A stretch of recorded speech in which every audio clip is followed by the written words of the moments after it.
आपका हमारे इस यूट्यूब चैनल पर। मैं मनमोहन श्रीवास्तव आपका हार्दिक अभिनंदन करता हूँ। कैसे हैं आप सभी? आज 14 नवंबर है और बिहार चुनाव के वोटों की गिनती चल रही है और जिस वक्त तक हम ये वीडियो शूट कर रहे हैं उसमें जनता दल यूनाइटेड और भारतीय जनता पार्टी की काफ़ी बड़ी बढ़त हो चुकी है और दिल्ली विश्वविद्यालय में भी जो चाय के जितने भी दिए हैं वहाँ पर इलेक्शन को लेकर ही चर्चा चल रही है। हम इस वक्त मौजूद हैं सुनील टी स्टॉल के पास और ये यहाँ पर तमाम प्रोफेसर, स्टूडेंट्स, रिसर्च स्कॉलर आते हैं चाय पीने के लिए। ये SRCC कॉलेज के सामने पड़ता है और आप देखिए यहाँ लोग चाय पी रहे हैं। शुरुआत ये कि ये प्रोफेसर रमेश कुमार जी हैं जो कि डिपार्टमेंट ऑफ BRS से हैं। इनसे पूछेंगे सर, आज का जो बिहार चुनाव का जो ये रिजल्ट दिख रहा है इसको आप किस रूप में देखते हैं? मैं इसको काफ़ी सकारात्मक तरीके से देख रहा हूँ। मैं देख रहा हूँ कि जनता ने जो सरकार चली आ रही है और जो NDA ने काम किए हैं उसके कामों पर मोहर लगाई है और जो एक नकारात्मक राजनीति दूसरे गठबंधन ने जो की थी उसको उन्होंने रिजेक्ट कर दिया है। तो इसमें जो बिहार की जनता उन्होंने काफ़ी समझदार और काफ़ी तर्क से जो है ना वोटिंग की है और उसका रिजल्ट ये रहा कि NDA जो कि पिछले लगभग 20 सालों से वहाँ पर शासन में है, उन्होंने उनके कामों पे बिहार की जनता ने अपनी स्टैंप लगा दी है। और मेरा पर्सनल जो अनुभव ये है कि NDA ने वहाँ पर काम किया और बिहार की जनता ने अच्छा, नीतीश को तो सीटें मिली ही हैं, बीजेपी को भी उम्मीद से भरपूर समर्थन मिला है। हाँ, बीजेपी क्या कारण है? बीजेपी क्योंकि विकास पर फोकस ज़्यादा रखती है और मतलब विकास पर फोकस ज़्यादा रखती है और बहुत सारी नकारात्मक राजनीति से वो दूर रहने की कोशिश करती है, वैसा मैं मानता हूँ। और NDA का जो ट्रैक रिकॉर्ड भी रहा है, उन्होंने देश में कहीं भी आप देख लीजिए, सिर्फ बिहार में ही नहीं, उन्होंने ज़्यादा फोकस विकास पे दिया है। और जबकि गठबंधन ने कई बार बहुत असहज बातें कही हैं। और तेजस्वी को क्यों नकार दिया बिहार के लोगों ने? क्योंकि तेजस्वी बिहार के लोगों ने, एक तो मैं ऐसा मानता हूँ, एक तो उसकी एजुकेशन की वजह से विपक्ष ने भी उसको मुद्दा बना के रखा कि पढ़ा लिखा नहीं है और उसका कुछ रिकॉर्ड नहीं, ऐसा कोई ट्रैक रिकॉर्ड नहीं है जिसके आधार पर बिहार की जनता उनको जज करे या बिहार की जनता उनको इवेलुएट करे। तो तेजस्वी को इसलिए रिकॉर्ड किया। दूसरा, उसकी जो छवि है पिछले लालू प्रसाद यादव जी के समय की जो छवि रही है, वो छवि भी उन पर बहुत भारी पड़ी है और इसकी वजह से उनको रिजेक्ट कर दिया गया है। इसीलिए हाँ, अब कुछ और लोगों से बात करते हैं। आप देख सकते हैं कि तमाम जो स्टूडेंट्स का ग्रुप है वो यहाँ चाय पी रहा है। कुछ और लोगों के पास चलते हैं, कुछ और स्टूडेंट से बात करते हैं। कैसे देखते हैं आप बिहार के आज के चुनाव परिणामों को?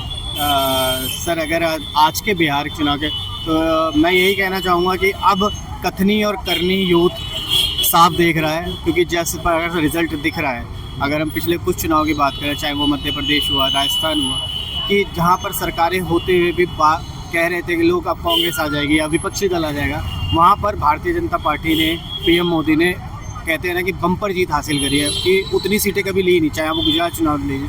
और विकास बोल रहा है और कहते हैं कि बिहार में कहते हैं ना कि जाति की राजनीति हो रही है। तो ये रिजल्ट बता रहा है कि जाति की राजनीति नहीं हुई है, ऊपर हटके चीज़ें गई। बिहार ने एक चीज़ और भी दिखाया है, जनरली हम लोग पॉलिटिकल साइंस के स्टूडेंट रहे हैं तो एंटी इनकम्बेंसी में बम्पर वोट पड़ता है, लेकिन यहाँ तो वोट शायद सरकार को बचाने के लिए हुआ, रिजन करने के लिए। देखिए सर, अगर इसकी बात करें कि सरकार को बचाने के लिए, मुझे ऐसा लगता है कि सरकार ने काम इतने अच्छे किए कि वहाँ पर उन लोगों ने वोट किया। हाँ, कुछ मुद्दे हैं, शिक्षा का क्षेत्र है जहाँ पे कमियाँ हैं, स्वास्थ्य के है कमियाँ हैं, लेकिन मुझे लगता है कि आने वाले समय में वो भी पूरा कर दिया जाएगा। जिस हिसाब से मैंडेटरी मिली है, तो आई थिंक यूथ ने और ख़ासतौर पे महिलाओं ने इसीलिए वोट दिया है कि एक उनको छवि नज़र आ रही है कि ये सरकार कुछ कर सकती है। अगर कुछ कमी लगती तो आई थिंक RJD या बाकी पार्टियाँ। तो भविष्य में और बदलता हुआ बिहार दिखेगा आपको?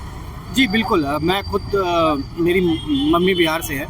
अब पहले के बिहार में अगर मैं बात करूं, पहले के बिहार में आज के बिहार में सबसे बड़ा फ़र्क है कि हम जितनी बार जाते हैं वहाँ डेवलपमेंट दिखता है।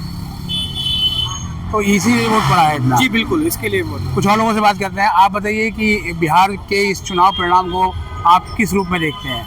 सर, जो ये चुनाव हुआ है उसको हमने सीटें देखी हैं, जो रिजल्ट आया है वो बहुत ज़्यादा NDA के फेवर में है और इससे ये दिखाना चाहती है कि बिहार की जनता है वो NDA के गवर्नमेंट पे बहुत ज़्यादा विश्वास रखती है। वो ये नहीं चाहती कि जो पहले वाले सरकारें थी वो वापस आएँ, वो नहीं चाहती। वो चाहते सुशासन रहे हमारे राज्य में और हमारे राज्य का विकास हो। भले उसकी गति धीरे है अभी, लेकिन धीरे धीरे उस गति को तीव्र गति पकड़ी जाएगी, चाहे उसकी लीडरशिप में नरेंद्र मोदी जी हों, नीतीश कुमार जी हों। लेकिन एनडीए गवर्नमेंट को ये दिखाना होगा कि जो हम सत्ता में आए हैं, हम आए हैं विकास के लिए, ना कि हम किसी भी जातिगत मुद्दे को बढ़ावा देने के लिए। चाहे वो एक वोटर के लिए काम करना हो, चाहे शिक्षा पे, स्वास्थ्य पे, रेलवे नेटवर्क पे, जो भी चीज़ें हैं नेशनल लेवल की, स्टेट लेवल की जो इश्यूज़ हैं उन पे काम करना हो, बिहार को एक सकारात्मक दिशा में ले जाना हो, उसके लिए लोगों ने वोट दिया। तो आपने सुना कि बिहार को सकारात्मक दिशा ले जाने के लिए हुआ है। आइए कुछ और स्टूडेंट से ही बात करेंगे अभी। आज जो चुनाव परिणाम आए हैं बिहार में, उससे आप कैसे देखते हैं? ये अच्छी मेजोरिटी मिली एनडीए को, मिलनी भी चाहिए थी। और जो एंटी इनकम्बेंसी नीतीश कुमार के खिलाफ पिछले बार 2020 में दिख रही थी, वो इस बार मैं घर से भी अभी गए थे हम, बिहार से ही? हाँ, पटना से ही। तो वहाँ कोई एंटी इनकम्बेंसी थी भी नहीं नीतीश कुमार के खिलाफ। यानी कि जो ये बम्पर वोट पड़ा, हाँ, वो जनरली नीतीश को रिटेन करने के लिए पड़ा। नीतीश को रिटेन, हाँ, नीतीश कुमार, एक तो उनकी छवि भी 2020 के कंपैरिजन में इस बार बहुत सही मतलब प्रोजेक्ट की जा रही थी। और जो लोजपा का फैक्टर 2020 में था वो इस बार नहीं था। जन स्वराज से थोड़ी उम्मीदें थी, लेकिन जन स्वराज वैसा परफॉर्म कर नहीं पाई। और काम और जो 10,000 तो रुपये, जन स्वराज कहाँ फेल हुआ? वो तो चाणक्य थे, जन स्वराज मतलब उन्होंने काम तो अच्छा किया, बातें अच्छी बोली, लेकिन वोट के टाइम पे वो उसको मैनेज नहीं कर पाए। अच्छा, मैंने तो दिया था जाके वोट, लेकिन लास्ट पे मतलब हो नहीं पाया वो। अच्छा, और ये तेजस्वी एक पूरा जेनजी को लेके चल रहे थे, नहीं, तो आगे कहाँ बैकफायर हो गए? उनकी तरफ से कोई मेहनत भी नहीं हुई है। जिस तरीके से इलेक्शन लड़ना चाहिए था वो लड़े भी नहीं, उस तरीके से नहीं लड़े वो इलेक्शन। पिछले बार जिस तरीके से उन्होंने कैंपेनिंग किया तो उस हिसाब से तो बिल्कुल नहीं हुआ है।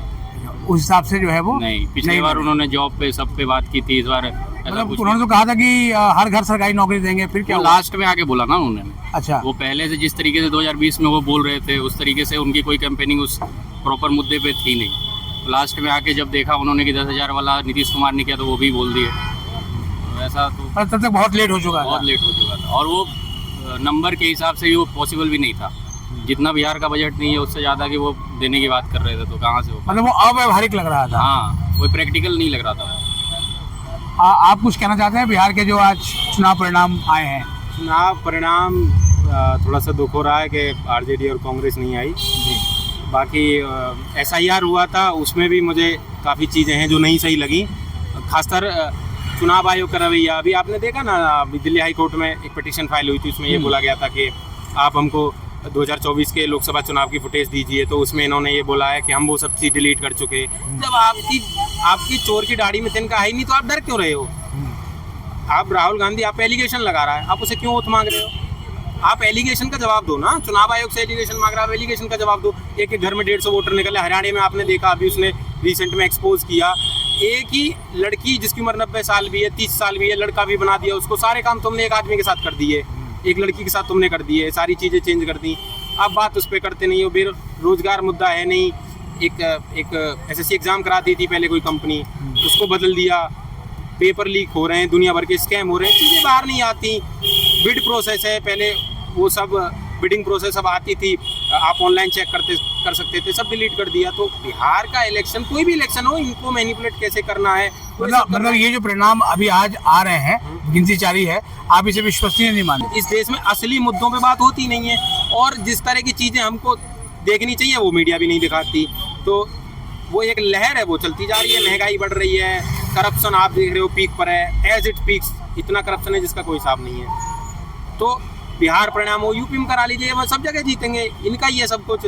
अगर चुनाव आयोग निष्पक्ष नहीं होगा, आप एक बात बताओ, मैं एलिगेशन भाजपा पे लगा रहा हूँ, मैं एलिगेशन उस पर लगा रहा हूँ चुनाव आयोग पर, प्रेस कॉन्फ्रेंस भाजपा वाले कर रहे हैं। अरे तुम चोर थोड़ी हो, हम तो उन पर लगा रहे हैं ना एलिगेशन। तो इस देश में असली मुद्दा। आज प्रोफेसर स्टूडेंट्स की राय जो बिहार इलेक्शन के चुनाव परिणामों को लेकर रही है, गिनती अभी भी जारी है, लेकिन ये स्पष्ट है कि अंतिम परिणाम क्या रहने वाले हैं। हमारे हाथ में भी जो है वो चाय का कप आ चुका है, और चाय भारत की राजनीति में बहुत बड़ा उबाल लाती रही है। अब देखना ये है कि आने वाले दिनों में जो है वो बिहार किस ओर जाता है, क्योंकि दिल्ली विश्वविद्यालय में भी बिहारी छात्रों की संख्या बहुत है और वो ये चाहेंगे कि उनका जो बिहार है वो वहाँ हमेशा बाहर हो। हमारे चैनल पर नए हैं तो चैनल को सब्सक्राइब कर लें और इसे अपने दोस्तों के बीच शेयर करें। मिलते हैं एक और एपिसोड के साथ।